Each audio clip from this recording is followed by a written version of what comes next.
2, 1.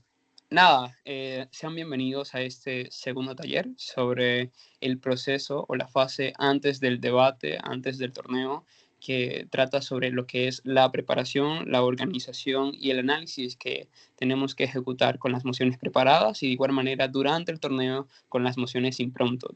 Para mí es un gran placer de verdad presentarles a Mauricio Jarufe, quien para mí es una leyenda en el circuito porque ha logrado muchísimas cosas. Entre ellas es tetracampeón del mundo, 3 veces en el Mundial en español y una vez en el Mundial en portugués.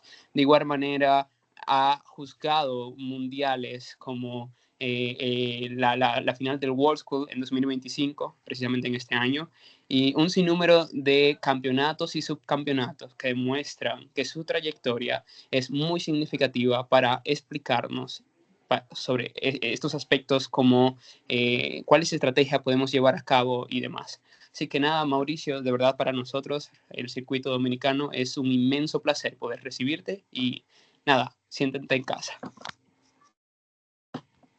Listo, bueno, muchas gracias en general por el saludo. Disculpen como los inconvenientes técnicos, pero voy a tratar de ser un taller como bien didáctico y agradable con las cosas básicas para prepararse antes de una ronda, ¿no? Ustedes verán el título del taller y podrán que traen duda, ¿no? O sea, porque el taller dice prep time, pero y dirán, esto es lo que tengo que hacer cuando ya me han dado la moción, ya sé mi posición y estoy en la sala con mi equipo. Y en parte sí, estas son cosas que ustedes pueden utilizar en el prep time.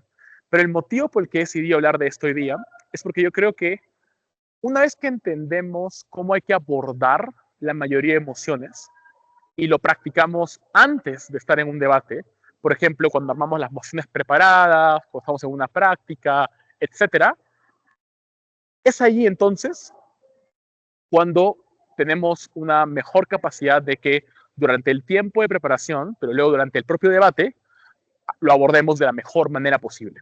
Entonces, he seleccionado cosas que pueden aplicarse en el tiempo de preparación, pero que pueden aplicarse incluso antes, ¿no?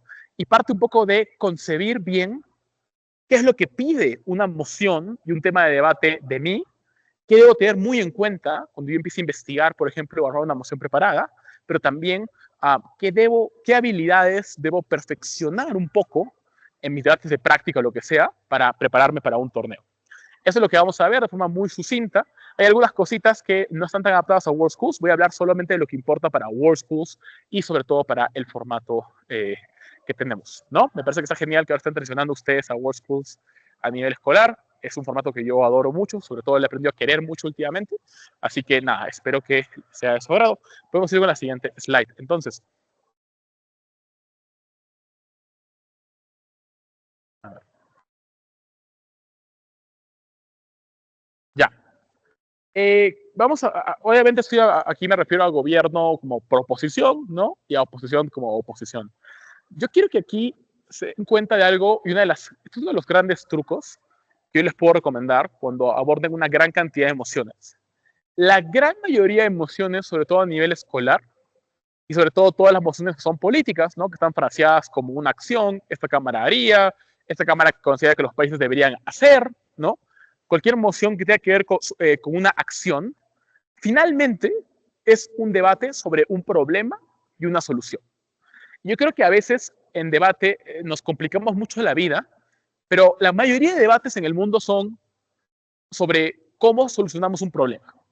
Entonces, una vez que yo he entendido esto y lo he podido esquematizar bien, va a ser más fácil que yo aborde de manera correcta la mayoría de debates. Y eso es importante, por ejemplo, si ustedes tienen una moción preparada, ¿no? Por ejemplo, ¿cuál es el problema que la moción me dice? ¿Y cuál es el problema que yo quiero abordar desde el inicio? Y sobre todo, ¿qué es lo que yo quiero solucionar? ¿Ok? Y esta es una habilidad que yo creo que es importante y también ayuda a prepararnos para cualquier torneo. Para una moción preparada, tengo que saber por qué motivo el equipo, no la adjudicación, por ejemplo, mandó esa moción. Si la moción, imagínense, es esta Cámara apoya un impuesto a la riqueza en Guatemala, y por ahí imagínense, ¿no? O apoya, por ejemplo, un impuesto al carbón en Perú, me está diciendo que hay un problema en Guatemala o en Perú, por ejemplo, ¿no? Por poner dos países, que no son suyos, y ese problema específicamente quiere ser solucionado con lo que la moción nos dice, ¿sí? Entonces, la forma en la que yo investigo es, bueno, ¿qué está pasando en este país? ¿Qué está sucediendo en este contexto que justifique que este problema deba ser resuelto de la manera en que lo estamos diciendo, ¿no? Pero eso también aplica para, yo creo, la investigación previa antes de un torneo de debate, ¿no? Saber específicamente cuáles son los principales problemas en el mundo ayuda a entender bien cuáles van a ser los principales debates, ¿no? Y los principales puntos de choque que va a haber en una moción, ¿no? Piénsenlo, por ejemplo, en los problemas estructurales, ¿no? Esos problemas que, sin importar dónde vivas, sin importar dónde estés, van a existir. El primero, la desigualdad y la injusticia, ¿no? Muchos debates son sobre corregir desigualdades e injusticias. Segundo, muchos debates son sobre la exclusión o la discriminación, sobre algunos actores que son excluidos o discriminados. Muchos debates también son sobre la inestabilidad, ¿no? Económica, política, etcétera, ¿no? Sobre la falta de estabilidad. Muchos debates son sobre, podemos decirlo así, los conflictos, ¿no?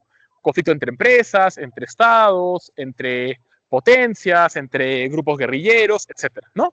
Y también muchos debates son sobre la ausencia de innovación, ¿no? Cómo mejoramos cierta cosa, ¿no? Cierta política, cierto sector público, cierta área de la sociedad, ¿no? Por ejemplo, no sé, tecnología, o salud, o educación, etcétera. Entonces, estas 5 cosas que se me vienen a la cabeza son como esos grandes problemas que casi siempre van a ser involucrados en cualquier tema de debate. Entonces, saber un poquito más de esos grandes problemas, pero también tratar de reconocer cuál de estos grandes problemas está siendo abordado en esta moción, me ayuda a entender desde el inicio de qué va a ir el debate, ¿no? Un debate sobre impuesto de riquezas es claramente un debate sobre desigualdad, ¿no?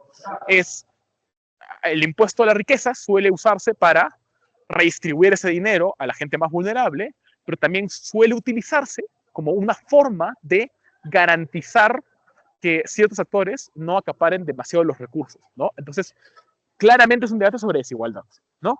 Pero si el debate fuera, no sé, imagínense, esta Cámara lamenta la OTAN, ¿no? La organización del tratado, ¿no? Como del Atlántico Norte, o sea, de los países estos militares, militarizados, Estados Unidos, Europa, sobre todo. Es un debate sobre conflictos, porque la OTAN sirve para, en teoría, solucionar conflictos, ¿no? Entonces, la idea es que ante cualquier temática en concreto o cualquier moción que tengan, puedan identificar cuál es el problema estructural, el problema grande al que la moción se refiere. Y eso va a ser más fácil, porque a la medida en que más van debatiendo, más se dan cuenta que los problemas de las mociones se repiten. Ya saben un poco cómo abordarlos, ¿no? Cómo defender, por ejemplo, que la desigualdad no siempre es mala y que puede ser positiva, o cómo explicar más bien que la desigualdad es algo increíblemente malo. Entonces, la idea es que, por ejemplo, luego de un torneo de práctica o lo que sea, me haga la pregunta de, ok, ¿cuáles fueron los principales problemas que abordamos en las mociones? ¿Qué se ha repetido? ¿Qué es común? ¿Qué dijimos para defender cierta solución o cierta postura frente a un problema? Y van a darse cuenta que eso se repite mucho, ¿no? Entonces eso los ayuda a saber que en varios debates pueden recurrir a las mismas explicaciones, ¿no? Eso sobre los problemas, digamos, estructurales. Pero aquí también debemos hablar de los problemas de tipo coyuntural, ¿no? Y es aquí donde la investigación ya es la clave, ¿no? ¿Qué está pasando en el mundo que podría ser un tema de debate? Por ejemplo, si no sé de qué va a ir la moción. Y si no, por ejemplo, sabemos que hay un conflicto potencialmente genocidio en Gaza, sabemos que hay, por ejemplo, un conflicto armado de hace años entre Rusia y Ucrania, que hay una guerra comercial entre Estados Unidos y otros países, sabemos que hay como crisis migratoria, que hay un aumento de criminalidad en varios países de América Latina. Entonces, eso nos ayuda para tener un panorama básico de por qué está surgiendo un problema y quiénes están involucrados en ese problema, ¿no? Y esto también va con las mociones preparadas, ¿no? Porque a veces la moción preparada no te dice el problema, ¿no? Les hago un ejemplo de una moción del Mundial Escolar. Yo estuve preparando con un equipo esta moción hace unas semanas. Eh, Era una moción sobre fútbol, sobre un modelo para regular los fichajes, siguiendo el modelo de la Liga Española de Fútbol. Y yo, la verdad, soy más de tenis. Veo fútbol muy ocasionalmente, me interesa, pero no tanto, soy un gran fan. Pero, por ejemplo, en mi equipo tenía un chico que era súper fan y él tampoco sabía muy bien por qué estábamos defendiendo este modelo. Entonces, ahí era importante pensar, ok, cuando este modelo ha surgido en la realidad, el modelo de la Liga Española, de Fair Play Financiero se llama, ¿por qué se hizo? ¿Ante qué problemas surgió? ¿Qué buscaba solucionar? Entonces, a partir de la solución que ya me dice la moción, tenemos que pensar en el problema, ¿no? A veces en la vida real es al revés, ¿no? Nos dan un problema y nos dicen solucionalo. Pero se van a dar cuenta que la mayoría de debates es al revés. La moción te dice la solución y tú tienes que pensar cuál es el problema, ¿no? Entonces, si es imponer un sistema de fair play financiero, bueno, investigamos, nos dimos cuenta que el problema era que los clubes despilfarraban mucho la plata. O si la moción era la que les decía, ¿no? El impuesto de riqueza, bueno, podemos intuir que es un debate sobre desigualdad, ¿no? Porque para eso existen los impuestos, para que el Estado tenga más plata y la gente tenga menos plata, ¿no?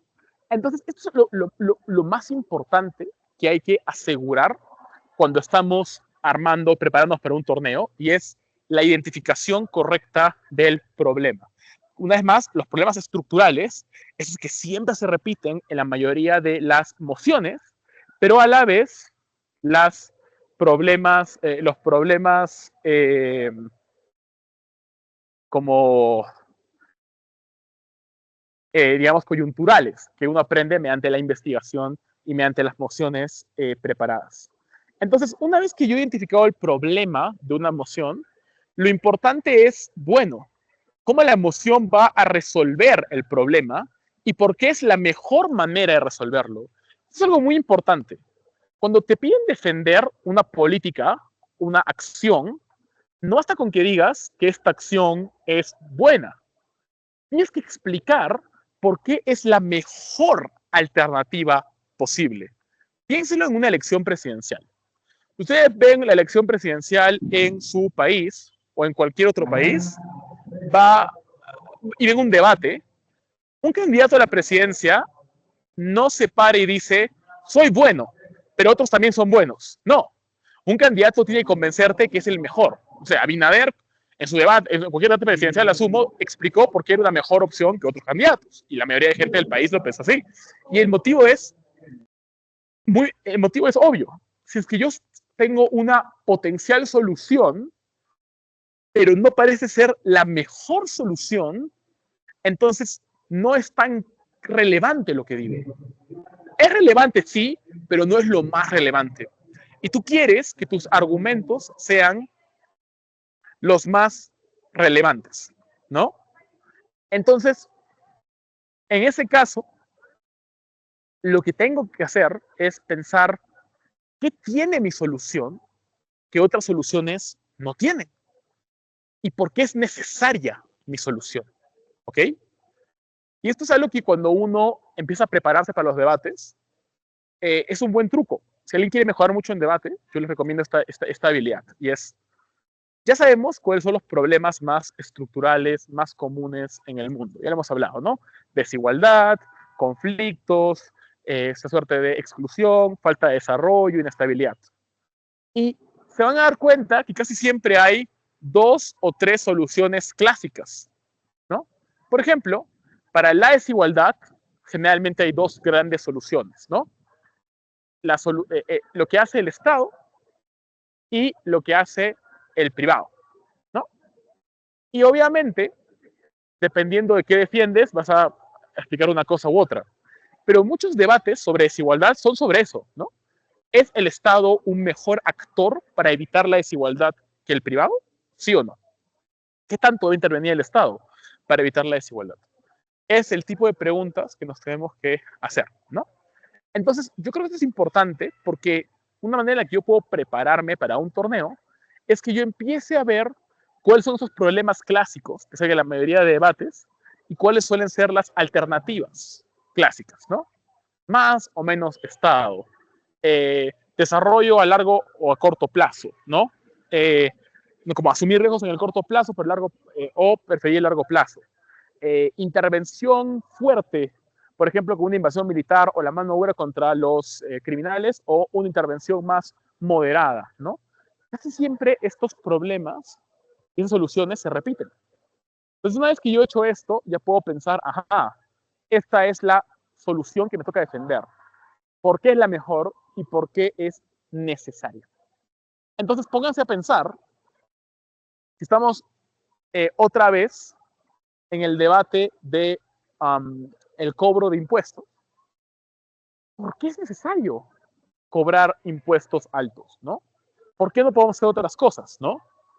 Y entonces aquí viene el gran truco. Este es el gran truco que yo creo que hace que la gente mejore mucho en debate, y es justificar el problema de tal manera en que tú seas la mejor solución. Y pónganse a pensar que esto es exactamente lo que los políticos hacen todo el tiempo. Te dicen que ellos son los únicos o los mejores para solucionar un problema. Por ejemplo, si yo soy un político con mucha experiencia, yo puedo decir, miren, el principal problema de mi país y de los gobernantes es la inexperiencia. Entonces, estoy describiendo el problema de tal manera en que parece que mi solución es la mejor alternativa posible, ¿no? O sea, si mi mayor ventaja es que yo tengo mucha experiencia, voy a decir que el principal problema del país es la inexperiencia. Porque me conviene, porque eso muestra que yo soy el mejor para solucionar el problema. Si, por ejemplo, imagínense, si a nivel de impuestos yo tengo que defender un cobro alto de impuestos, tengo que ponerme a pensar, ¿qué hace esta solución que no hacen otras? Lo que hace el cobro de un fuerte impuesto a la riqueza es que le sustrae mucho dinero a las personas con más recursos. En otras palabras, está quitándole mucho dinero a los más poderosos. Entonces, yo tengo que justificar por qué es necesario quitarle mucho dinero a los más poderosos. Y yo puedo decir, mira, hoy día hay una desigualdad demasiado grande. El 1% controla, no sé, imagínense, el 80% de los recursos. Hay demasiada ausencia de checks and balances, de fiscalización a los millonarios más grandes del mundo. Miren si no Elon Musk, por ejemplo. Entonces, para evitar que todo esto siga pasando, requerimos la siguiente acción, que es poner un fuerte impuesto a la riqueza. Entonces, aquí la idea y lo fundamental es que, como les decía, el problema quede fraseado de tal manera en que tu solución se vea como necesaria, ¿no? Creo que esto es una habilidad que es compleja, es difícil, pero eso es lo que hay que practicar de siempre, ¿no? Y para mí la forma de hacerlo es, bueno, ¿qué tiene mi solución que la hace única? Y a partir de eso digo, bueno, ¿por qué esta cosa única que tiene mi solución es tan importante para lidiar con el problema, ¿no? ¿Qué factor del problema, qué daño en concreto está mejor solucionado a partir de lo que yo defiendo, ¿no? Entonces, claro, puede haber muchos problemas con que haya una desigualdad en la riqueza, pero el principal problema que yo quiero defender y que quiero evitar es la concentración masiva de riqueza. Por eso defiendo el fuerte impuesto a la riqueza, ¿sí? Entonces, yo creo que eso es algo increíblemente importante para abordar este tipo de mociones, ¿no? Y bueno, ya a partir de eso, yo puedo saber cómo implementar mi solución. Entonces, quiero que noten cuál es la hoja de ruta que hay que seguir, ¿no? Identificar el problema, pensar tanto en el problema estructural, el problema clásico, general, ¿no?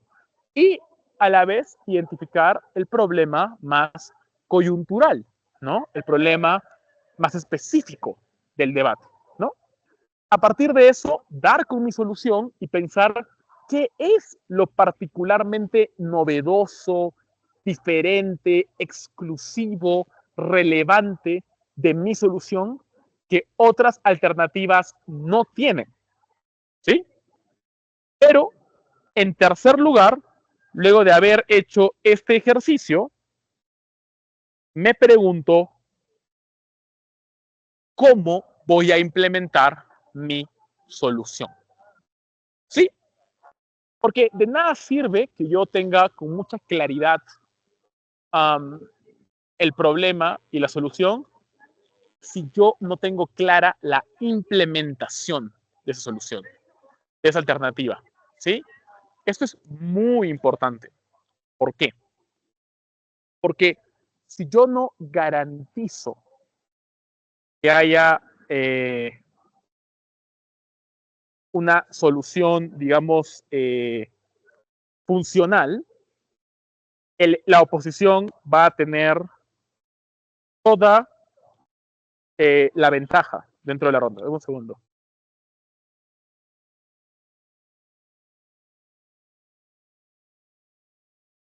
Ya.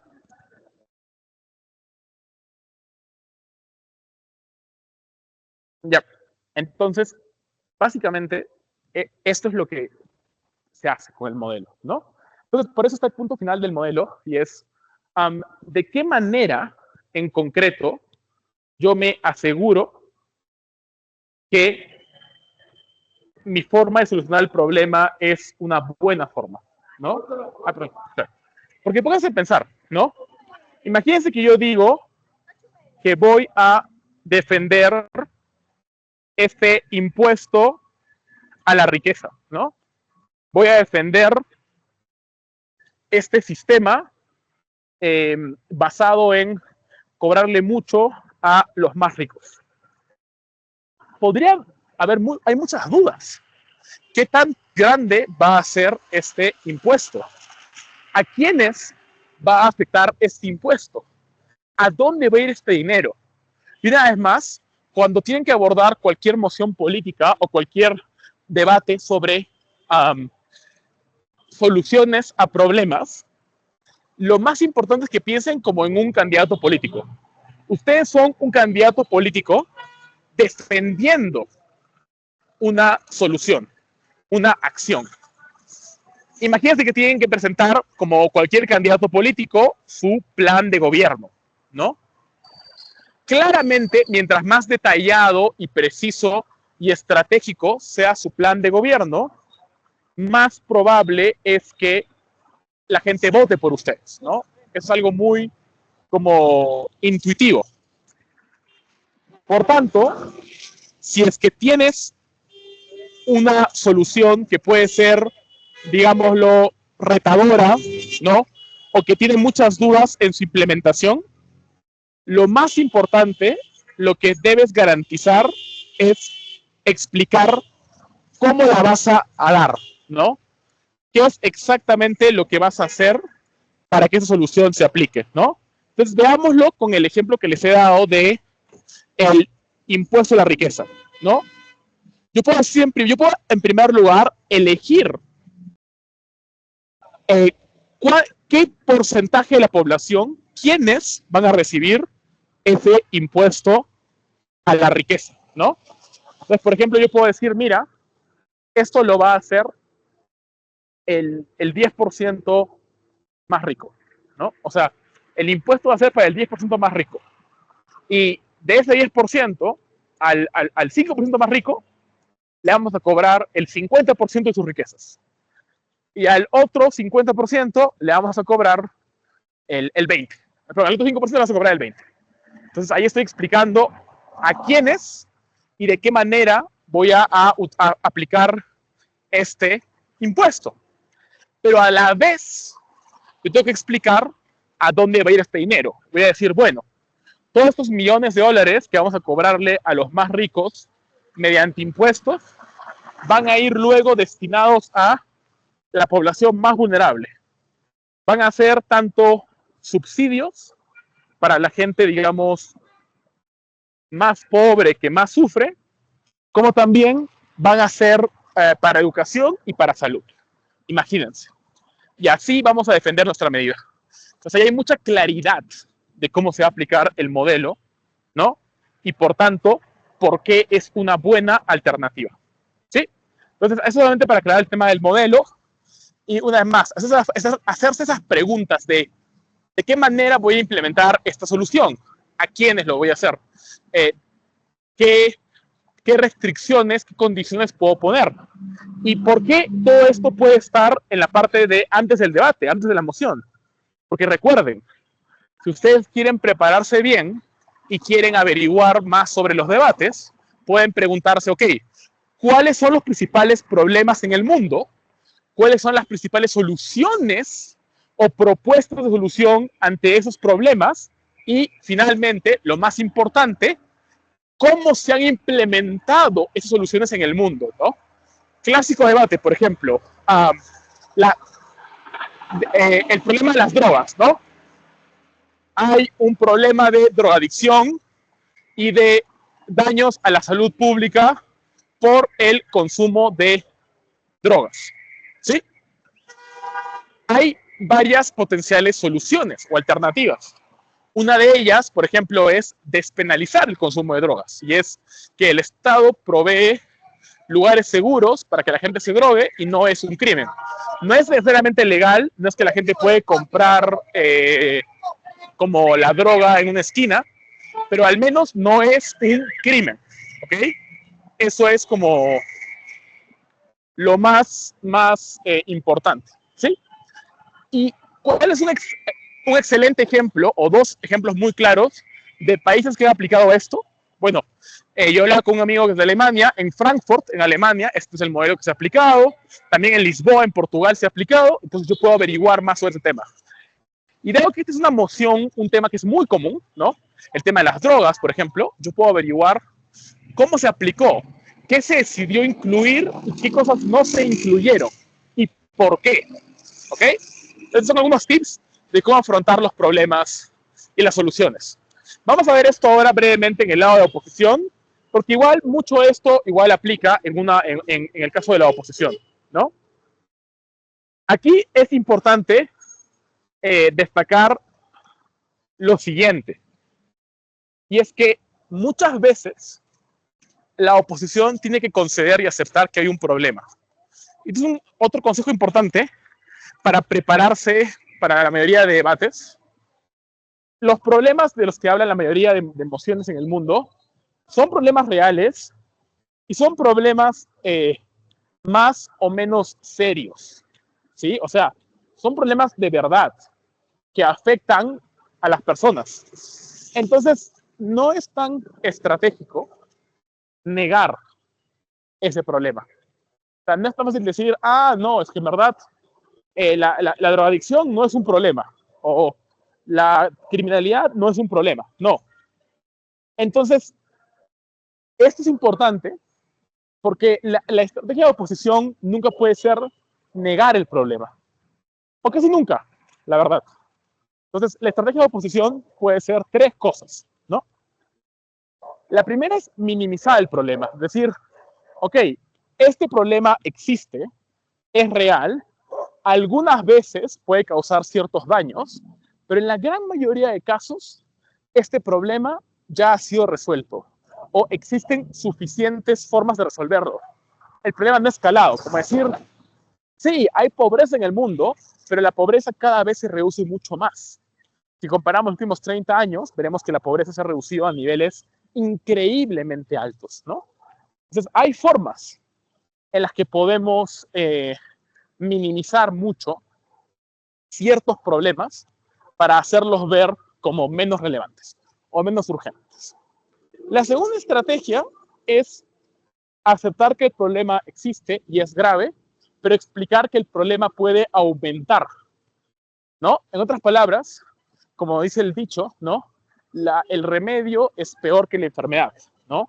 Entonces, uno puede decir que muchas veces es la solución del equipo de PROP de gobierno lo que está empeorando mucho más las cosas, ¿no? Por ejemplo, despenalizar las drogas, lo único que va a hacer es que más personas consuman drogas, ¿no? Porque ahora la barrera legal que existía para consumir esa droga se ha reducido, se ha roto, ¿no? Ahora ya no me van a meter preso si yo consumo drogas. Entonces mi incentivo para consumir drogas ahora es mucho mayor. Entonces, ¿esto por qué es importante? Es importante porque de esta manera yo le impongo al equipo de la proposición una carga extra. Entonces, una vez más, si ya sabemos cuáles son los problemas clásicos, estructurales, y también sabemos cuáles son los problemas coyunturales de los que se debate hoy día, pensemos también en cuáles son los riesgos, ¿no? Las limitaciones o también los daños colaterales que tienen ciertas potenciales soluciones ante esos problemas, ¿sí?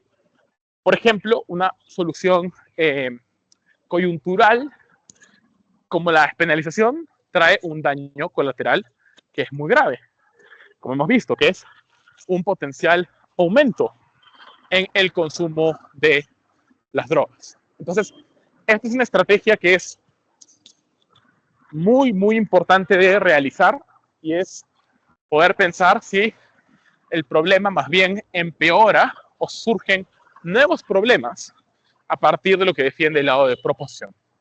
Y finalmente, la última solución o la última alternativa que tienes, ¿no? Como oposición, es poder presentar una potencial alternativa, una solución distinta al problema que ha identificado la proposición, ¿sí? Esto es lo que se conoce en debate potencialmente como un contramodelo, ¿no? Y parte de lo siguiente, parte de que, como ya habíamos visto desde el inicio, hay muchas potenciales soluciones para lidiar con un problema. Y así como proposición dice que su solución es la mejor para acabar con un cierto problema o para reducirlo, tú tienes que decir, no, mi solución es mejor, ¿no? Y eso es lo que yo trato de explicar dentro de mi discurso, ¿no? Entonces, esta es la alternativa también que se recomienda en muchos debates, ¿no? Entonces, una vez más, imagínate, una moción preparada y el equipo de proposición tiene que defender esta suerte de fair play financiero, como habíamos hablado, ¿no? Bueno, lo que puede hacer la oposición es decir, mira, en vez de este fair play financiero, vamos a hacer otra cosa, ¿no? Vamos a hacer otro cambio en el mundo, no sé. Vamos a obligar a que ciertas empresas del fútbol y los clubes sean mucho más transparentes, ¿no? Con sus cuentas financieras. Pues de esa manera estoy presentando una alternativa razonable, ¿no? Entonces, una vez más, todo lo que hemos hablado de cómo defendemos nuestro modelo, lo que queremos hacer, también puede aplicar para defender el contramodelo en la oposición. Entonces, esto es lo que quería ver, sobre todo, en esta primera parte, hablando de las mociones tipo políticas, cómo abordarlas antes de los debates, ¿no? Y cómo mejorar en ellas, ¿no? Antes de que llegue un torneo, por ejemplo. Vamos ahora con la siguiente.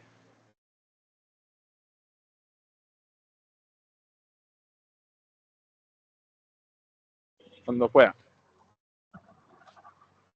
Valorativas. Muy bien. Muy importante. El segundo gran tipo de emociones, como ya sabemos, son pues las emociones valorativas, ¿no?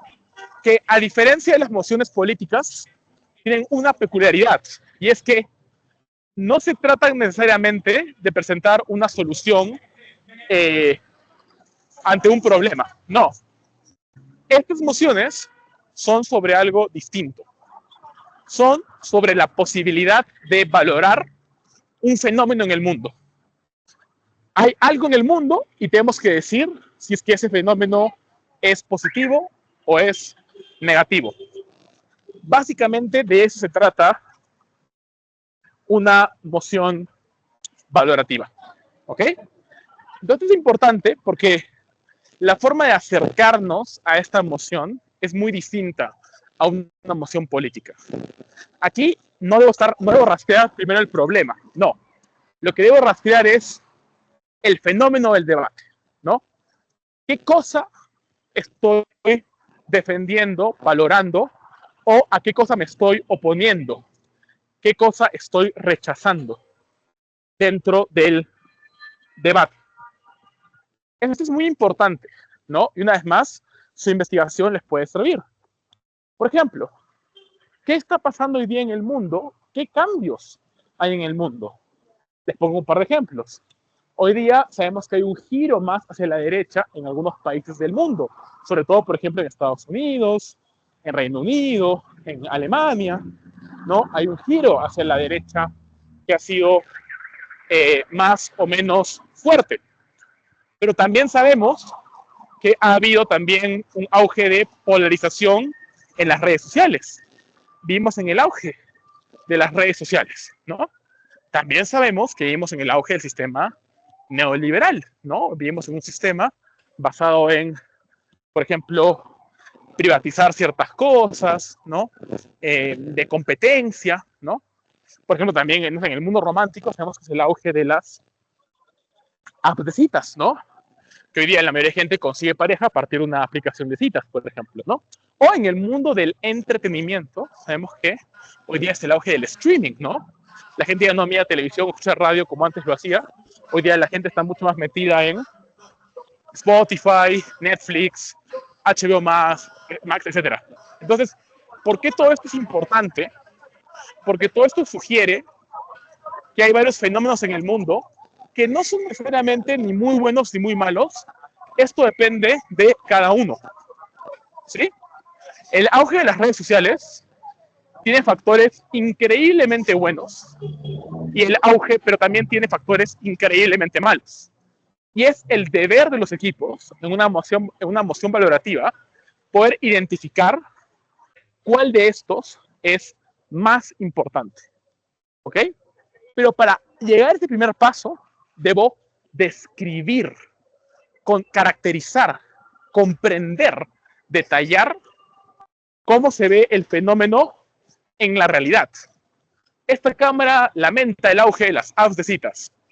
¿Cómo se ve el auge de las apps de citas? ¿Quiénes están involucrados? ¿Qué se ha producido? ¿No? Por eso pongo la siguiente pregunta que es muy importante. ¿Qué actores se ven involucrados? ¿No?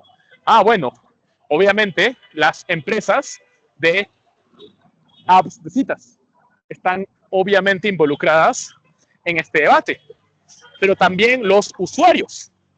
Es una pregunta importante. ¿Quiénes suelen consumir apps de citas? Sobre todo podemos hablar, no sé, de la gente joven, ¿no? O sea, probablemente un cuarentón de 60, 70 años no usa tanto las apps de citas. Pero en cambio, gente de 20, 25, 30 la usa mucho más, ¿no? Entonces, es importante que cuando escribamos y comprendamos un fenómeno, también podamos comprender e identificar cuáles son los actores involucrados en ese fenómeno y de qué manera son impactados. Igual, esta cámara lamenta la narrativa de que existe una media naranja para todos. ¿Cómo se ve esa narrativa? ¿Quién la promueve? ¿Quién la dice? ¿Quién la menciona? ¿Quién insiste en ella? Pero también, muy importante, ¿quién la escucha? ¿Quién se deja llevar? ¿Quién se deja convencer por esta narrativa? Esto es súper, súper importante. Porque en la medida en que yo pueda demostrar cierta manera en que la gente aborda este fenómeno, sea el auge de algo, la narrativa de algo, el descenso de algo, lo que sea, yo voy a poder tener una idea mucho más clara de si esto es bueno o es malo. Y aquí es donde va ese punto que ya habíamos descrito, que ya habíamos mencionado cuando hablábamos de el problema y describirlo de cierta manera. El fenómeno también lo tienes que describir de cierta manera, ¿no? O sea, no es lo mismo hablar de las apps de citas cuando las defiendes a cuando te opones. Aquí se trata de exaltar cierta cosa, lo bueno, es que lo apoyas, y minimizar lo malo, o viceversa. Ojo, esto no significa nunca mentir. No se trata de mentir. Se trata de priorizar lo que te conviene, ¿no? Es lo que hacemos siempre, ¿no? No sé, imagínense. Si ustedes se pelean con alguien y le cuentan a un tercero por qué se pelearon con alguien, van a hacer mucho énfasis en lo que les conviene, ¿no? Es algo muy humano, ¿no? Sesgar un poquito la realidad a nuestro favor, ¿no? Entonces, esto es importante. Porque, por ejemplo, si yo apoyo el auge de las apps de citas, yo las voy a describir como una forma de democratizar el acceso a ciertas relaciones, esta forma de amor. Puedes elegir a qué tipo de personas ver,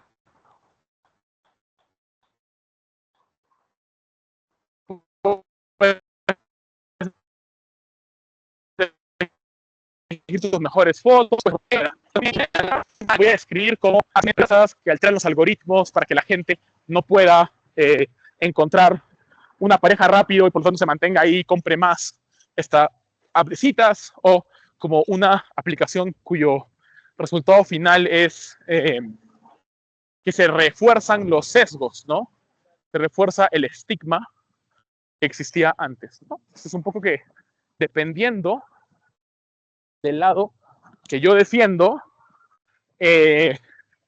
voy a priorizar una cosa o la otra, ¿no?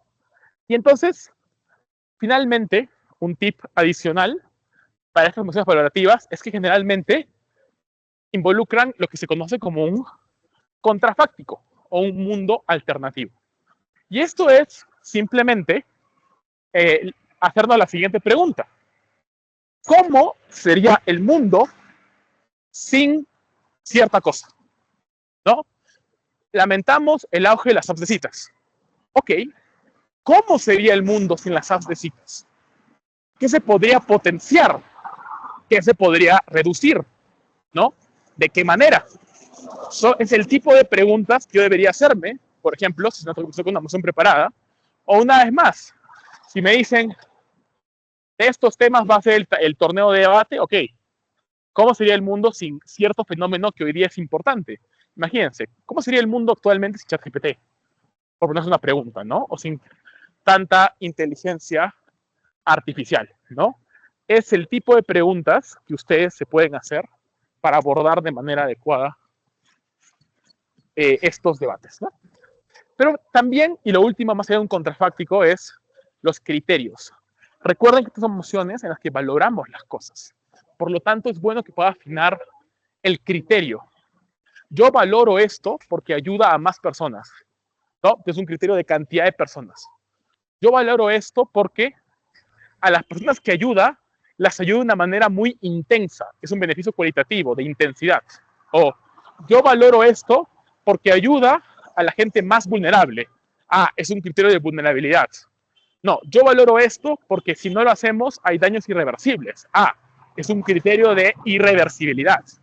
Yo valoro esto porque es lo más urgente en el corto plazo. Ah, es un criterio entonces de urgencia. O sea, aquí lo importante y lo que debe quedar recontra claro es de qué manera yo justifico la forma en que valoro cierta cosa, cierto fenómeno, ¿no? ¿Qué criterio estoy utilizando finalmente para valorar algo? ¿Ok? Entonces esto es muy importante, una vez más, cuando tenemos que lidiar con emociones valorativas. Bien, vamos a cerrar entonces con el último tipo de preparación y cómo abordar las emociones sobre todo de actor. Muy bien. Aquí sabemos que las emociones de actor son aquellas que se debaten desde la perspectiva concreta de un actor, ¿no? Entonces debemos pensar tanto en sus intereses como sus preferencias, ¿no? ¿Qué prefiere, qué elige, qué necesita, qué le interesa, qué prioriza cierto actor? Entonces, creo que lo más importante en estos debates, ¿no? Es una habilidad que podemos desarrollar también en nuestras sesiones de entrenamiento, por ejemplo, que podemos desarrollar en, no sé, como en cualquier debate que tengamos para mejorar es cómo describimos a cierto actor, ¿no? Eso que llamamos una caracterización, ¿no? ¿De qué manera yo describo a cierto actor? Y una vez más, esto tiene que hacerse de forma conveniente, de forma estratégica para mi caso, ¿no? Por ejemplo, esta cámara, como un joven universitario, elegiría estudiar lo que le apasiona por encima de lo que le va a dar plata. Bueno, este es un claro debate sobre dos alternativas que varían mucho dependiendo de quién es el actor involucrado en el debate, ¿no? O sea, no es lo mismo si hablamos de, no sé, imagínense, a un joven de clase media alta o de muchos recursos que puede permitirse ganar tanta plata porque tiene acceso a ciertos recursos en concreto. Eso no es lo mismo a un actor de clase media baja que probablemente no tiene el acceso a esos recursos, ¿no? Pero esto es algo muy importante porque ayuda a distinguir bien qué priorizar, ¿no?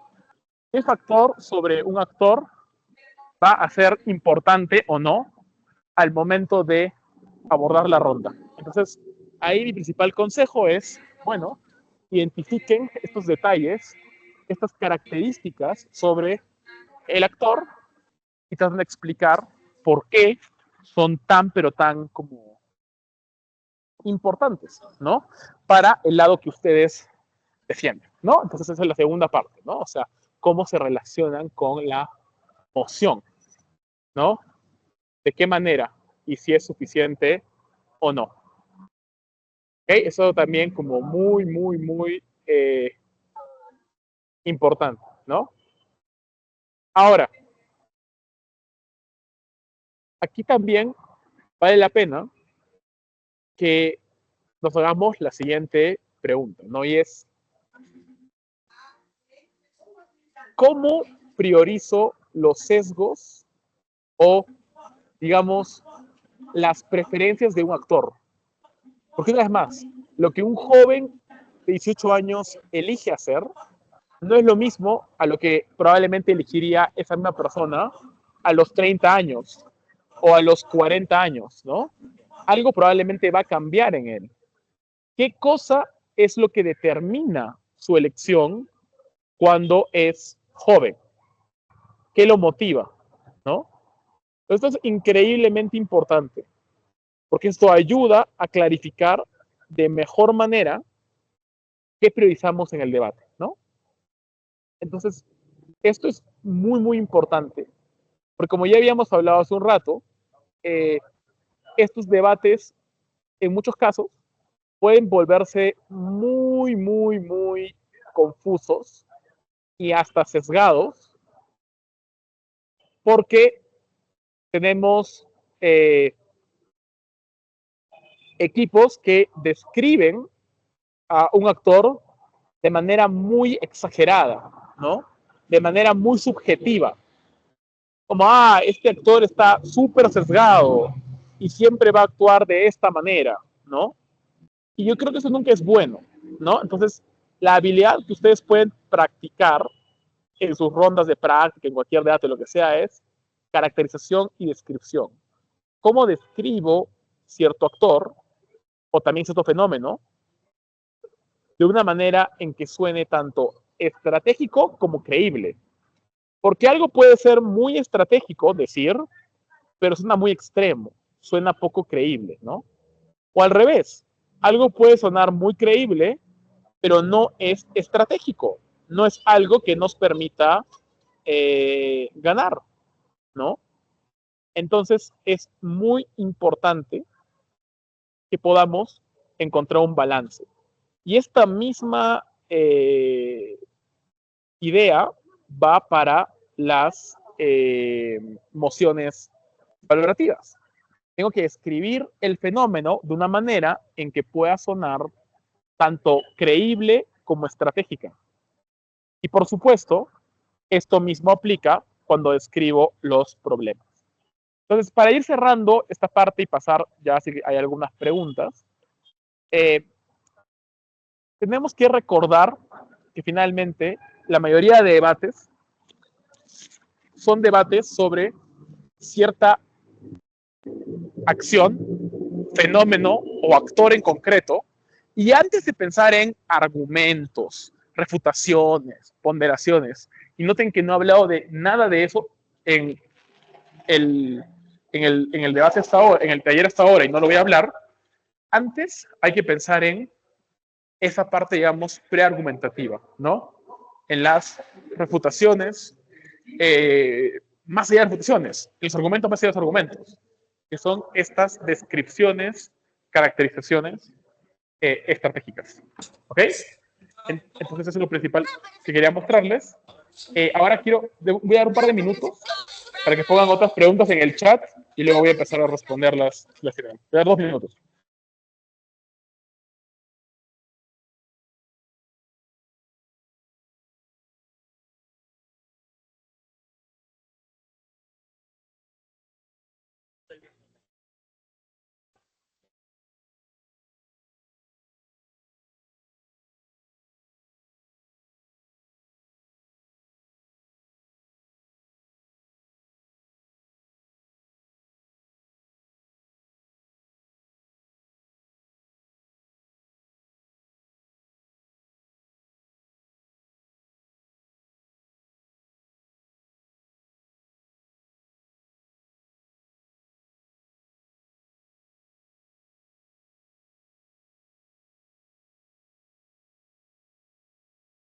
Ya, ahora sí. Entonces, si me quieren ir, Junes, ¿me quieres ir comentando qué preguntas te llegaron a WhatsApp para responderlas ahora?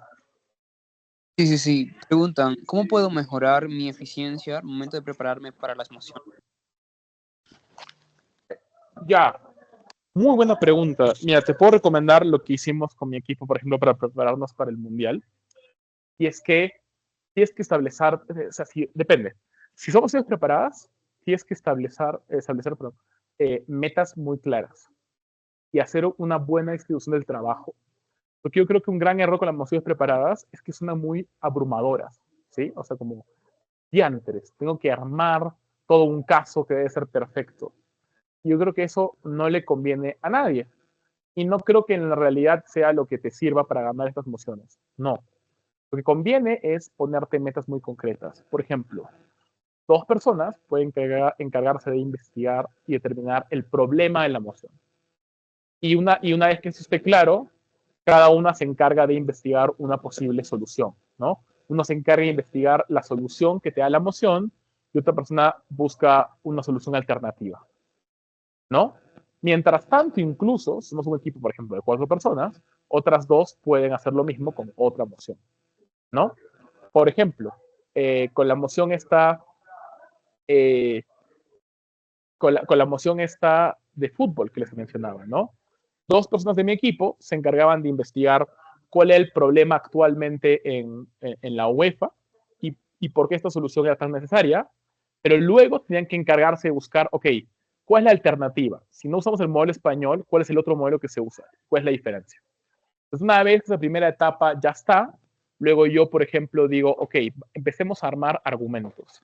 Y una manera para mí hacer esto es hacerlo con un impromptu. O sea, en un impromptu, en 1 hora, sacamos una primera versión con lo que ya hemos leído, con lo que ya sabemos, así la versión más en sucio. Y luego, a partir de esa base, esos primeros argumentos que hemos hecho, podemos construir ya los argumentos de la moción preparada. U otra opción es, una vez que hemos entendido la emoción, la solución a un problema, ¿no? El fenómeno que estamos debatiendo, podemos pensar en, ok, ¿cuáles son las principales dudas de este debate? O puntos de choque, ¿no? Por ejemplo, si es un debate económico, eficiencia, ¿no? O equidad, que suelen ser las dos grandes preguntas en una moción de economía. Si una medida es equitativa y si una medida es efectiva. Entonces, a partir de eso, yo puedo construir mis argumentos, ¿no? Entonces, aquí es cuestión de que ustedes se pongan metas muy claras para prepararse para mociones justamente preparadas. ¿Qué pasa cuando tengo que prepararme para las mociones impromptu? Bueno, aquí es donde yo creo que vale hacer dos cosas. La primera es, como yo les digo, poder leer y tener muy claro cuáles son estos 5 o 6 problemas estructurales que suelen salir en las mociones. Que son los que mencioné hace un rato, ¿no? Desigualdad, falta de desarrollo e innovación, inestabilidad, conflictos, exclusión, etcétera. Pero también vale la pena leer un poquito coyunturalmente. Con darnos 10 minutos para revisar las noticias, más que suficiente para identificar de qué temas podría salir una moción ahora, ¿no? Entonces, una vez más, no debe sentirse pesado. Si se siente pesado, entonces probablemente la preparación no va a gustar, ¿no? Entonces, eso es lo que yo también recomiendo. Y lo otro es quizás pequeños ejercicios o que los debates de práctica traten de mejorar cierta habilidad. Por ejemplo, en este taller hemos visto sobre todo la habilidad de descripción y caracterización, ¿no? Describir el problema, describir la solución, el modelo, describir el contramodelo, describir el fenómeno en una moción valorativa, describir el mundo alternativo, el contrafáctico, describir al actor, describir sus preferencias. Es practicar descripciones. Pues yo recomiendo, por ejemplo, ok, en la práctica de hoy vamos a, sobre todo, esforzarnos en en describir muy bien el problema.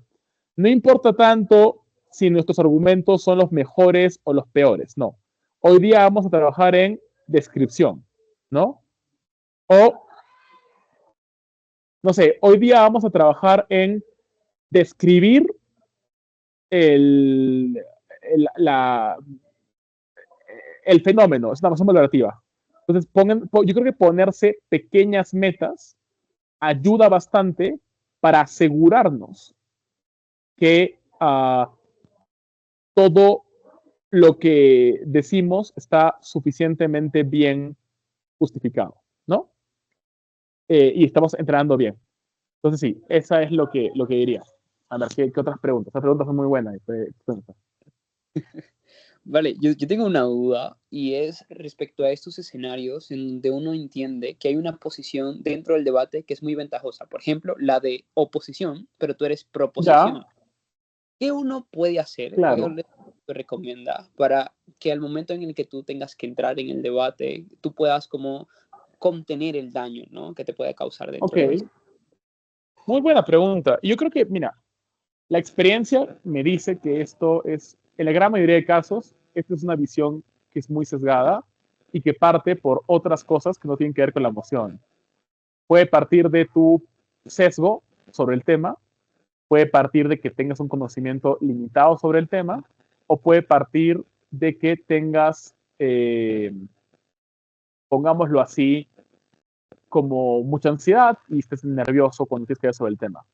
Entonces, muchas veces yo creo que esa perspectiva es muy exógena, o sea, no depende de la emoción en sí misma. Yo recuerdo, por ejemplo, un par de rondas impronto en el Mundial Escolar, y decía, mi equipo está frito, no tiene un lado. Y luego mi equipo sacaba un caso increíble, y me daba cuenta que en verdad era mi propio sesgo. Entonces yo creo que lo primero es tratar de reducir esos factores exógenos. Si hay un tema del que yo no sé mucho y que suele ser muy común en emociones, llámese economía, finanzas, guerra, Estados Unidos, guerra comercial, bueno, tratar de leer un poquito, una vez más, 10 minutos al día, ver un video de YouTube de 7 minutos. O sea, algo que no sea pesado, pero que me ayude a mejorar en ese tema. Segundo, tratar de, una vez más, guardar la calma y sobre todo de no frustrarse, no bloquearse. Que un lado sea más intuitivo, más obvio, no quiere decir que sea más fácil, ¿verdad? Pero a veces el riesgo de tener el lado más fácil es que no sabes contra qué te vas a enfrentar, ¿no? Imagínate que es una moción en la que el caso de proposición es muy fácil y el de opo es muy difuso. Si eres prop, claro, tienes la ventaja de que tu caso es sencillo de entender, pero no sabes contra qué caso te vas a enfrentar. Por lo tanto, también partes en desventaja. Entonces, no hay que verlo todo en absoluto. Pero finalmente, yo creo que ya la alternativa más adecuada en este momento es tratar de hacer una cosa bien. Si solamente se me ocurre un argumento y no se me ocurre nada más, desarrollar ese argumento de la mejor manera posible, blindarlo bien. Si se me ocurren 4 argumentos para el lado contrario, bueno, refutar la mayoría de ellos o minimizarlos. Si se me ocurre una forma muy buena de ponderar el lado contrario, bueno, trato de pensar en formas de minimizar esa ponderación. O sea, la idea es ponerme una meta muy concreta, ¿no? O sea, hacer una cosa bien, ¿no? Entonces eso sería también como muy importante, ¿no? A Vale, ver. perfecto. Había unas preguntas en el chat. ¿Te parece que las leo? Como... Dale, dale. Bueno, Si tú quieres, bueno, claro, está bien. Preguntan qué es una ponderación. Bueno, básicamente, la ponderación es simplemente como los criterios por los que algo es mejor que otra cosa. Cuando uno pondera en el mundo, como en matemática, lo que sea, es comparar una cosa por sobre otra, ¿no? Por ejemplo, les decía, yo puedo decir que cierto beneficio es más importante que otro porque ayuda a algo urgente, ¿no? O ciertas personas, en el contexto de un debate, son más importantes que otras porque son más vulnerables, ¿no? Entonces, solo para que lo tengan claro, una ponderación es básicamente el criterio por el que yo prefiero algo, comparo algo con otra cosa, ¿no? Alguien, esto le pregunta. Alguien dice, no entiendo nada, bueno, hay otro, pues un buen tip para aclarar eso, como para ir con cosas más básicas en una próxima oportunidad. Hay una pregunta que me parece bien interesante, ¿no? Antes a esta pregunta es solo de definiciones, ¿no? ¿Alguna diferencia en las mociones valorativas y las mociones de lamento? Una moción de lamentar es una de las mociones valorativas, ¿ok? Y eso va con la pregunta que luego hicieron después. ¿Qué son las mociones valorativas? Son aquellas mociones en las que valoramos si algo es bueno o malo.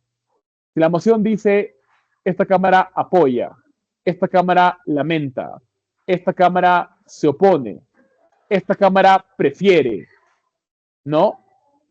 Esas son mociones en las que valoramos algo, si es bueno o malo. Esta Cámara considera que X ha traído más beneficios que perjuicios. De ese tipo de emociones estamos hablando, ¿no? Entonces, dentro de ese grupo de emociones, que son sobre valorar si algo es bueno o malo, están las emociones de lamentar, ¿no? Igual eso si le chequean ahí el manual, sobre todo del MED, lo explica con detallitos y está bastante buena la última versión, ¿no? Y entonces, claro, ¿cómo identifico el grupo? Se escriben diferentes. Sí, como decía al inicio, cuando una moción habla de una acción, esta Cámara haría, legalizaría, prohibiría. Esta Cámara considera que X debería ser Y. Cuando la moción habla de una acción en el mundo, es una moción política. Cuando la moción habla de valorar, de aceptar o rechazar algo, es una moción valorativa. Y cuando la moción habla de un actor, esta Cámara como el Papa, esta Cámara como Messi, esta Cámara como Estados Unidos, ahí es de actor.